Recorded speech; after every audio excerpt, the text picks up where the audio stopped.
Subscribe to The Honest Critique for current affairs, movie, book, and product reviews. Also, make sure you press the bell icon to get notified whenever we upload a new video.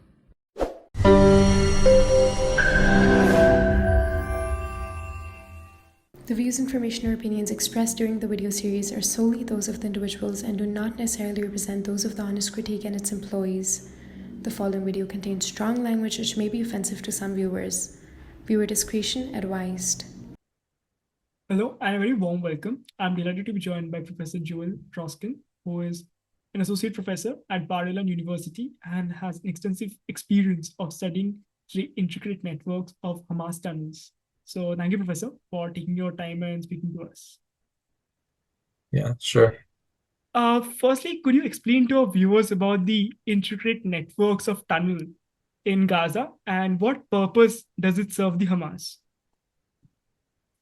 Okay, so they say in the everything is divided into three. So also we can divide the tunnel networks in the Gaza Strip into three.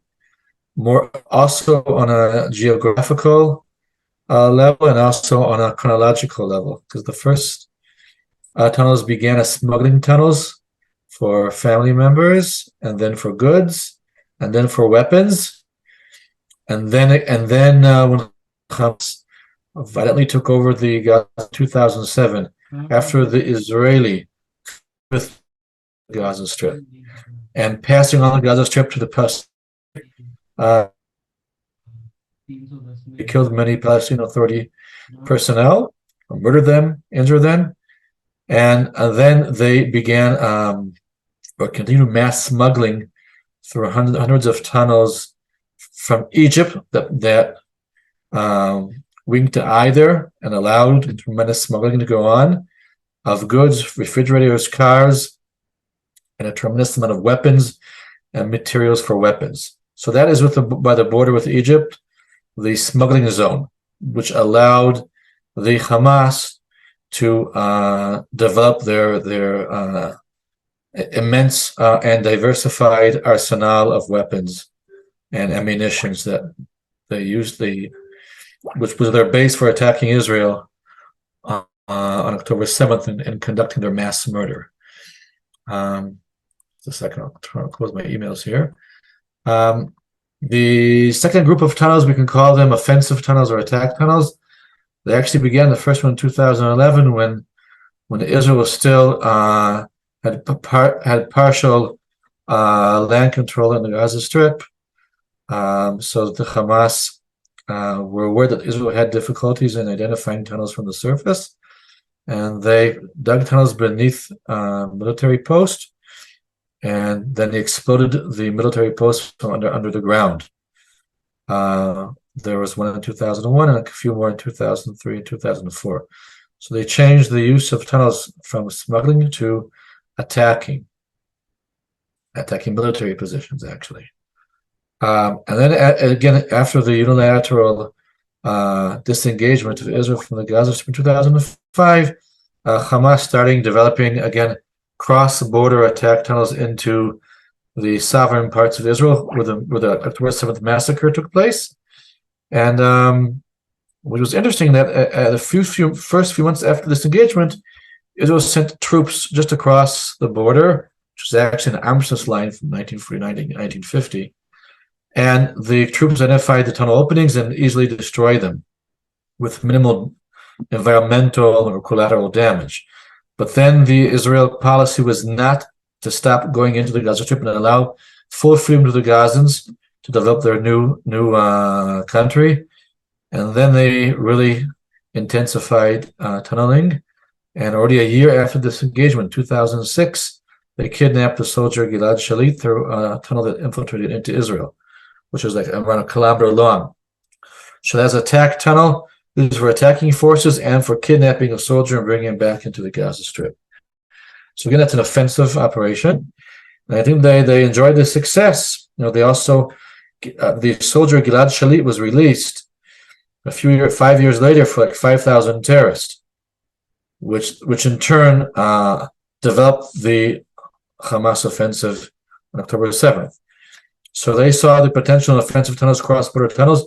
And in 2014, Israel found out of 35 cross-border tunnels, which took them over 50 days to destroy, actually only partly destroy near the border, the Gaza-Israel border. That was the Operation Protective H. So those are offensive tunnels. Now, and again, they are cross-border, just like the smuggling tunnels, which are cross-border with Egypt.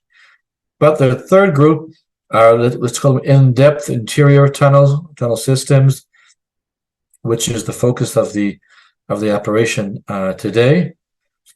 And in a way, we'll probably bring to the end 40 years of tunnel development in the Gaza Strip, from smuggling to offensive to what I call urban or suburban tunnels, which we're seeing today.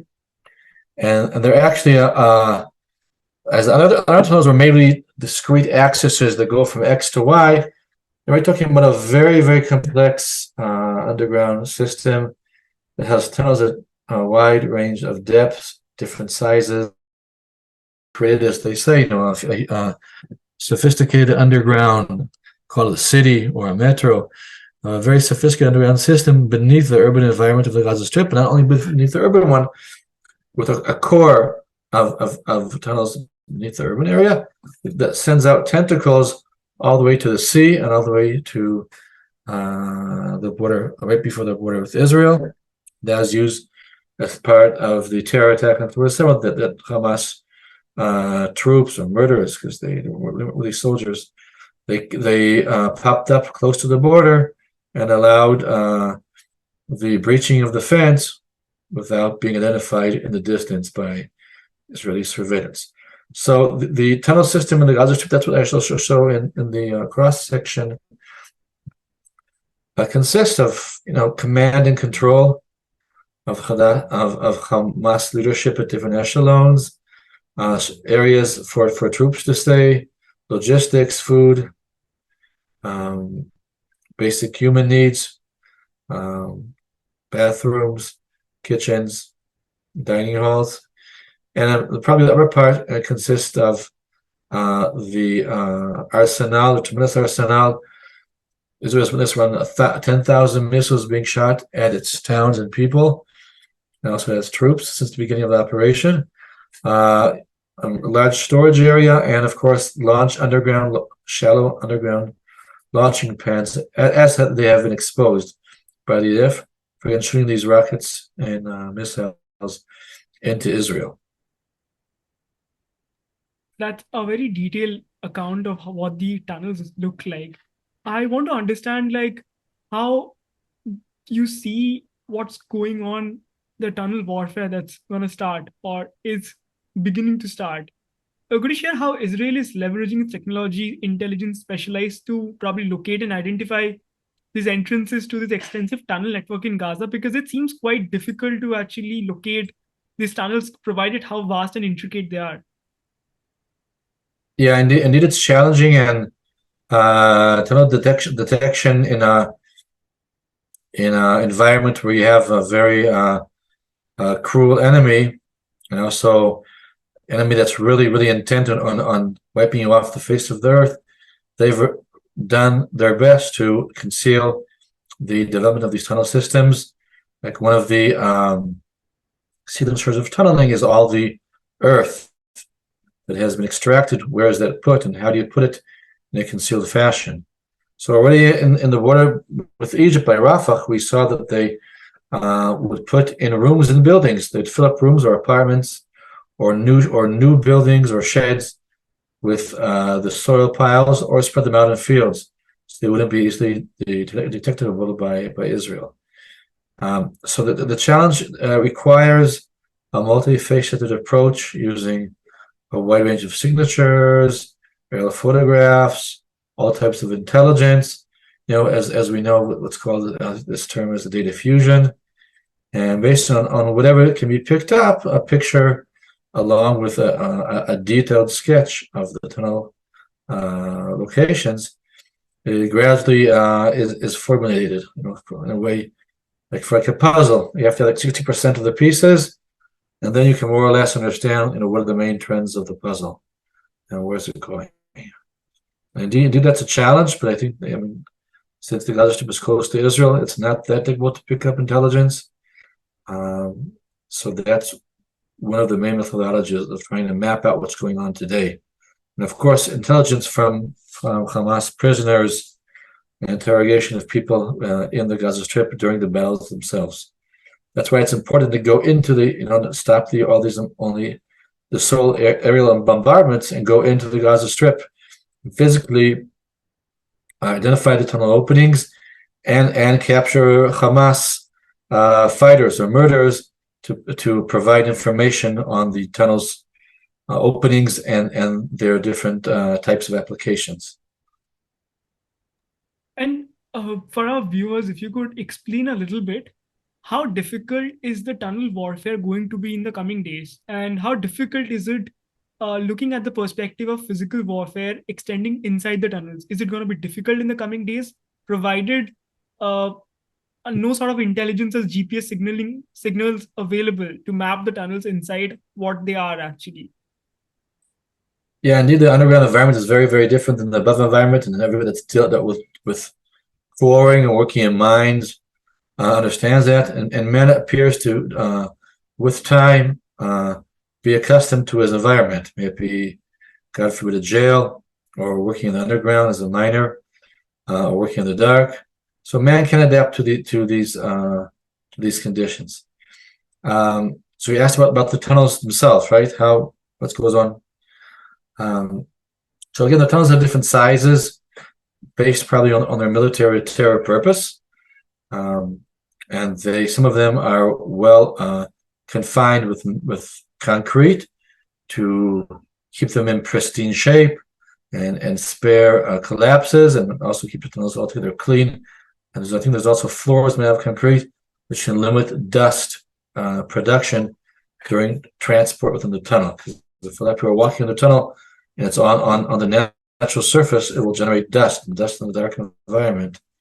And if it has a very closed environment, there's nowhere the dust to go, can cause some visibility problems, and that'll impact on the trafficability of the forces.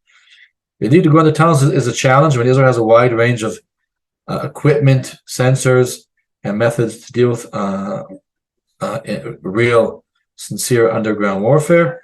There are a lot of experts that are saying, it'll take a long time to go out of the strip. Don't go into the tunnels. From what we see now, the progress of the IDF seems to be way faster than expectations of all kinds of experts. Looking at that on the surface, going into the tunnel itself, that's a very different story.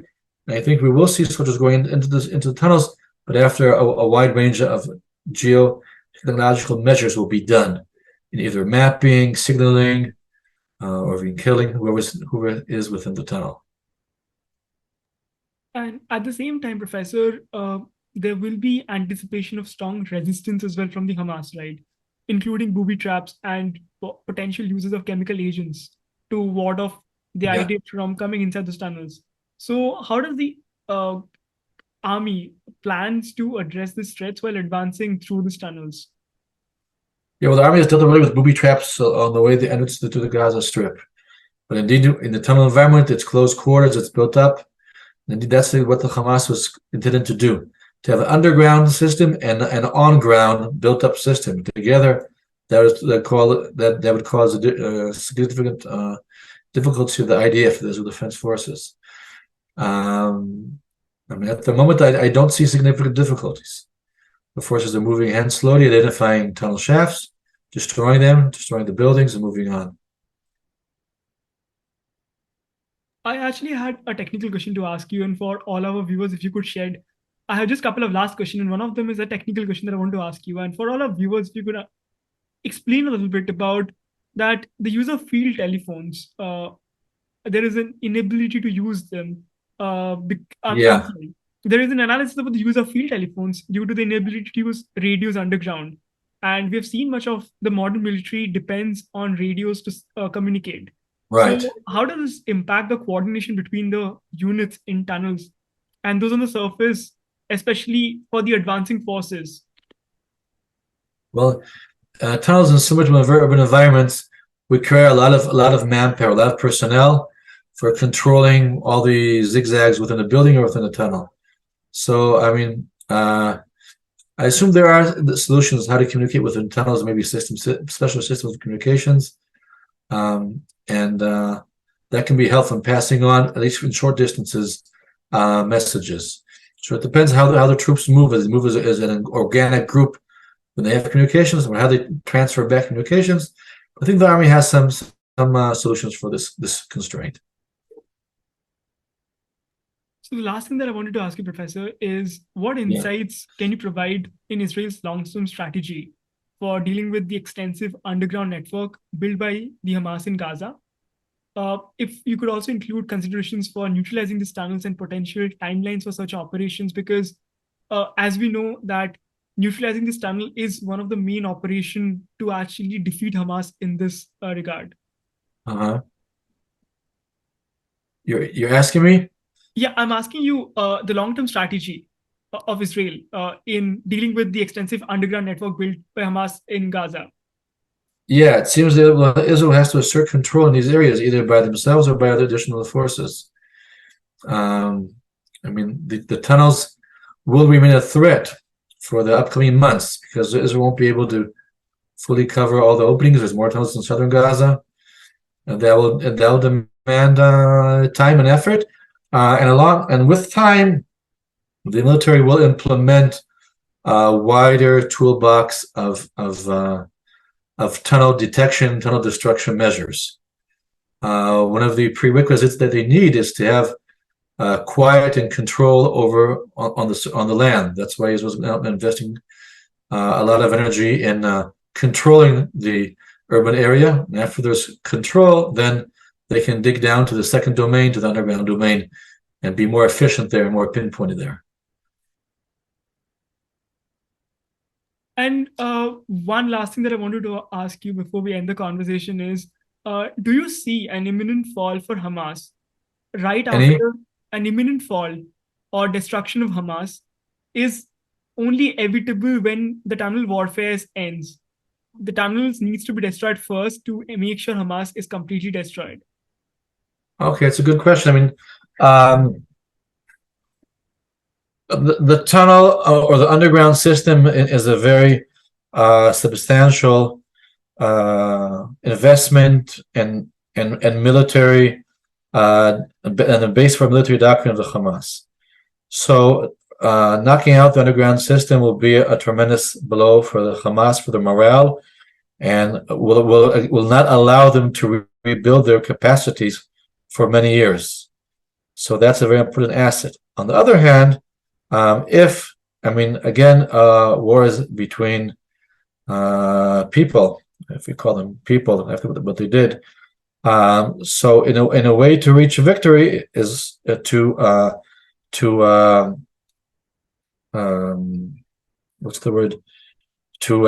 decapitalize all the rationale of the other side. So if they see there is significant damage to their tunnels, they have a lot of losses. They have a limited amount of firepower capacities. They may surrender. That's what we're hoping them. Israel doesn't like to do this destruction. We're also, sad about the civilian loss of life and a loss of infrastructure. But that's the only way to do it is Hamas is embedded within civilian populations, and we're hoping Hamas will surrender. And they have hostages. Why, if they care about their own people's lives, which I don't know how many there are right now because I don't trust their data, but I mean I assume there are several thousand losses there. So why don't they stop and surrender? And if they surrender, then there may not be a need to fully undermine all the underground system. On the other hand, we can't leave Hamas or other similar Palestinian organizations independently in the Gaza Strip with control on these underground installations. So it may be that Israel will have to assert their own control in these regions, and I think that it'll be best for the Palestinians to reestablish a productive livelihood in other places. For example, in the Sinai, which has been brought up, and it appears to be a sensitive issue, but it's the best issue, is best solution for the people of Gaza if they really want to rebuild good lives, productive lives. Because if they'll be left with tunnels, they'll just redo the tunnels. That's what we saw for 2014. After the 2008 campaign, they fix them up and they're good at that. And then again, we'll have to go in again, and there'll be more bloodshed. So, I mean, we hope, it's not clear, what is if there is a solution or what's the best objective of this campaign. But the campaign is to eliminate Hamas, their capabilities in infrastructure, and find better lives for the people there. That it seems that up until now, under the control of Hamas, all they want to do is attack Israel instead of develop their own livelihoods, which is pretty strange and sick. I completely understand, Professor, but thank you so much for taking your time. That's all the question that I had. It was a pleasure Okay. answering you. And I'll send you the link Okay. when it's out. Okay,